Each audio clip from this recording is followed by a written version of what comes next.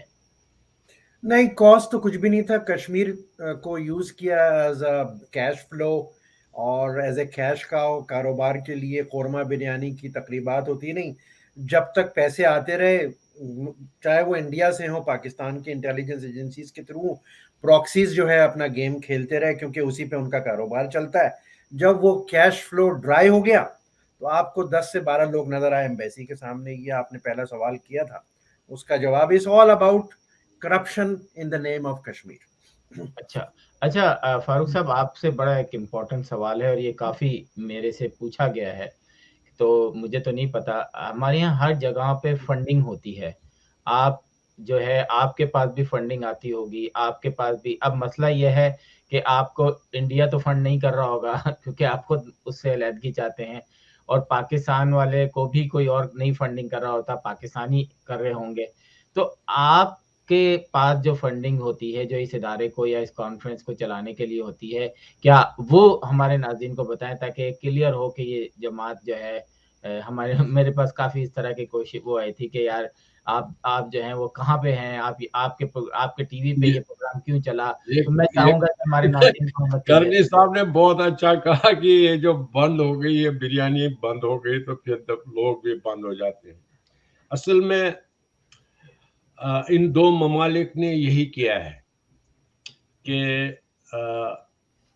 پیسہ انہوں نے بھی پھینکا ہے، پیسہ انہوں نے بھی پھینکا ہے. ود دا ریزلٹ کیا ہوا کہ وہ پیسہ پورا تو نہیں جاتا ہے. کشمیر سیلف بن گئی تھی 1990s میں، کروڑوں روپیہ آیا مڈل ایسٹ سے ہی، اسی مڈل ایسٹ سے کروڑوں کیا اربوں روپیہ آیا. وہ وہاں پر کافرز چلی گئی. ایک بڑا لمبا یہ ہے. یہ ڈیفینیٹلی ایک انڈسٹری بن گئی تھی کہ جہاں پہ آپ پیسہ 10-20% پیسہ خرچ کر لو، اپنے جو اپنے ایجنٹس ہو، میں تو ان کو ایجنٹ ہی بولوں گا، ان پہ آپ خرچ کر لو، کچھ کرا لو کشمیر کے بارے میں، تو 20-80% آپ اپنے کافرز میں ڈالو. تو یہ پاکستان اور ہندوستان کا یہ چلتا رہتا ہے. یہ کرپشن نیچے سے اوپر تک چلتی ہے، یا وہاں کی آرمی میں بھی چلتی ہے یہ کرپشن، ہندوستان کے آرمی میں بھی چلتی ہے، پاکستان کے آرمی میں بھی چلتی ہے. دوسرا سوال آپ نے کہا کہ کشمیر گلوبل کونسل یہ جو کانفرنسز کرتے ہیں یہ کہاں سے پیسہ لاتی ہے. ہم یونائٹڈ اسٹیٹس اور کینیڈا میں رہتے ہیں، اور آپ کو یہاں پر معلوم ہے کہ یہاں پر ہر ایک دہلی کا، ہر ایک پیسے کا آپ کو ٹیکس دینا پڑتا ہے. جہاں پر بھی آپ چھپا نہیں سکتے ہو. جہاں پہ ایسی کوئی چیز نہیں ہے کہ جہاں پر آپ یہ چھپا سکتے ہو کہ یہ پیسہ کہاں سے آیا. لانڈری سے اگر آیا ہوگا وہ بھی پتہ چل جائے گا. وہ تو ایف بی آئی کو بھی پتہ ہوگا، وہ یہاں کی کینیڈین گورنمنٹ CSIS جو ہے ان کو بھی پتہ ہوگا. آپ کے لیے میں یہ کہنا چاہتا ہوں کہ کشمیر گلوبل کونسل نے جو بھی پیسہ خرچ کیا ہے کانفرنسز میں، ٹریول میں، ہوٹلز میں، ٹریولز میں، یا کانفرنسز میں، یا لٹریچر میں، یہ سارا پیسہ کشمیر گلوبل کونسل کے بورڈ آف ڈائریکٹرز جو ہے انہوں نے یہ پیسہ دے دیا ہے. اپنی ڈونیشن ہر کوئی دیتا ہے اور وہی خرچ ہو جاتا ہے. یہ ہم it is an open book. With یہ IRS کے پاس بھی اوپن بک ہو سکتی ہے، یہ کینیڈین ریونیو سروسز کے پاس بھی ایک. چلیں، آپ کا موقف آ گیا تو ناظرین بھی تھوڑا سا مطمئن ہو گئے ہوں گے. شہاب کنی صاحب، میں چاہوں گا کہ کلوزنگ ریمارکس آپ آج کے پروگرام کے اگر کچھ بھی آپ کے پاس ہو. جی Asim, thank you very much کہ آپ نے ہمیں ٹائم دیا تاکہ ہم اپنی آواز پہنچا سکیں. ایک لفظ ہے انڈیجنس کشمیریز، یا آپ کہہ لیجیے عام فہم آرگینک. مجھے اس پورے موومنٹ میں 74 سال میں ان انڈیجنس کشمیریز کی وائس نظر نہیں آتی، پراکسیز نظر آتے ہیں. ایک چیز. دوسرا جو ہے وہ آپ کے توسط سے ایک چھوٹی سی بات کروں گا کہ 74-75 سال میں سارے فارمولے ساری قراردادیں آزما کے دیکھ لیں. باٹم لائن ہے وہاں کے لوگ بچے جن کے خوابوں کو ہم 4 جنریشن سے توڑ رہے ہیں. تو پیس کو موقع دیجیے, اکنامک ڈیولپمنٹ کو موقع دیجیے. یہ ایک نیا فارمولہ ہے. نئی تاریخ بنائیے, پچھلی کو بھول جائے, بار بار ریپیٹ کرنے سے وہی حل آئے گا جو 75 سال میں نہیں آیا ہے. یہی کہنا چاہوں گا. تھینک یو فاروق صاحب. میں چاہوں گا کہ آپ closing remarks please. I will definitely endorse کرنی صاحب کہ اکنامک یہ زمانہ وہ زمانہ نہیں رہا ہے جہاں پہ آپ ٹیریٹریز کو کنٹرول کر کے پھر اس پہ حکومتیں کرو. آج کل کا زمانہ وہ ہے جہاں پر آپ کو اکنامیکل ڈیولپمنٹ لوگوں کے ذہنوں میں ہے. تو اکنامک ڈیولپمنٹ کے لیے ہمیشہ you should welcome wherever آپ کو کہیں سے مدد مل سکتی ہے about investment. اور in the end اگر کشمیری economically independent ہو جائیں گے, and that will help them in seeking independence politically also. So that is very important thing اگر کوئی انویسٹمنٹ کرنا چاہتا ہے کشمیر میں, کیونکہ وہاں پہ بہت سے ایریاز ہیں جہاں پہ انویسٹمنٹ ہو سکتی ہے اور لوگوں کی جو اکنامیکل ڈیولپمنٹ ہے وہ آگے چل سکتی ہے. And that will give eventually the political freedom and political independence of the people of Kashmir. Thank you so much. ناظرین, آج کا پروگرام بھی اسی لیے تھا. Capital TV Washington North America سے بغیر کسی انفلوئنس کے پروگرام کرتا ہے, اور ہم آپ کے سوالوں کے جوابات بھی اپنے مہمانوں سے پوچھتے ہیں. اور اگر آپ کو اور بھی کوئی سوال ہیں وہ آپ ہمیں بھیجیں, اور یقیناً ہم اگلا پروگرام جب اس حصے کا کریں گے تو ہم ان سوالوں کا جواب بھی جو ہے لیں گے. اور اگلا پروگرام ہماری کوشش ہوگی کہ ہم اور اس سے تھوڑا سا بڑا کریں اور لوگوں کو لے کر آئیں, کیونکہ کشمیر جو ہے وہ اب ایسی آواز بنتا جا رہا ہے کہ دنیا میں پتہ چل رہا ہے کہ کشمیر کے ساتھ ہو کیا رہا ہے. اور اس کی وجہ شاید جب کووڈ میں ہم گئے تو ہمیں پتہ چلا کہ جب ان کشمیریوں کے ساتھ جب ان کو بند کیا گیا گھروں میں بغیر انٹرنیٹ اور ٹی وی کی سہولیات کے بغیر, تو ان کے ساتھ کیا گزری ہوگی. تو یہ احساس جو ہے اب عام آدمی بھی سوچ رہا ہے, اور اس کے ساتھ ہی جو ان سے لوگ وابستہ ہیں جو کشمیری دوسرے ممالک میں رہتے ہیں وہ بھی اب یہ سوچ رہے ہیں کہ کشمیر جو ہے اس کو جو ہے الگ ملک بننا چاہیے, اور یہ کشمیری ڈیسائیڈ کریں گے کہ ان کو کیا کرنا چاہیے. تو اسی کے ساتھ ہی جو ہے میں آپ سب کا, فاروق صاحب آپ کا بہت بہت شکریہ, شہاب کرنی صاحب آپ کا بہت بہت شکریہ کہ آپ پروگرام میں آئے اور ہمارے سوالوں کے جواب دیے. ناظرین, اگلے پروگرام تک کے لیے عاصم صدیقی کو اجازت دیجیے. خدا حافظ.